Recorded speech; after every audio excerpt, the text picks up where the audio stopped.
Okay, we are going to see another change of state, and that is change from solid directly to gas and vice versa. Suppose we have some pieces of a substance like camphor, or we might even have some pieces of ammonium chloride. So these are pieces of camphor, or we can also have pieces of ammonium chloride.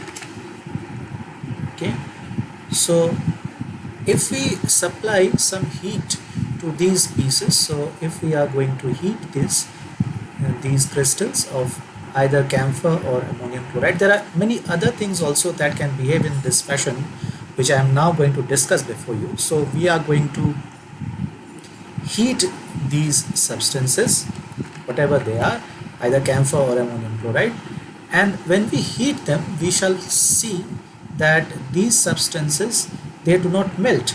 Instead, vapors are going to come out from here. So these substances are going to change from solid state directly into a gaseous state without passing into the liquid state. Okay, so such a transformation from solid state directly into vapor state or the gaseous state without passing into liquid state is the thing of our discussion today. So here we are seeing a transformation from solid state into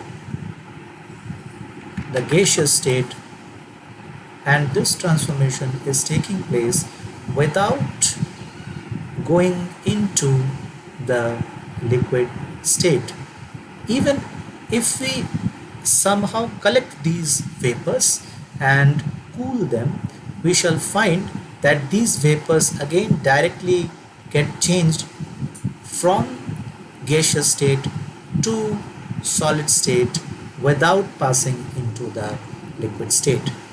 So such a transformation from solid state to gaseous state and vice versa without traveling into the liquid state is known as sublimation. We shall just take a look at a small example with the help of another substance other than camphor and ammonium chloride, that is iodine. Now these substances, camphor, ammonium chloride or iodine, which show such properties, that is transformation from solid to gas or from gas to solid without passing into the liquid state, such substances are known as sublimatic substances. Okay, so we are just going to take a look at an example over here. Here we are going to see the sublimation of iodine. So we have some iodine crystals and we have placed it on some hot sand. Okay, here this is an induction plate which is going to heat this sand and iodine, and we can see that vapors of iodine are coming out from here, which are purple in color. So you can see directly it's changing from solid directly to gas without going into the liquid state. Okay, somehow we can collect these vapors. We cannot actually collect these over here, but we can cool them over here by just keeping on this beaker a watch glass, and this watch glass contains some ice. So when these vapors come into contact with this watch glass, they are going to cool, and after cooling they are going to change back into solid state. So we can see here, you can see these dots are actually crystals of iodine that have changed from the gaseous state back into the solid state. You can see these solid pieces tangling from here. Yes, so these vapors have again changed back into iodine crystals, right?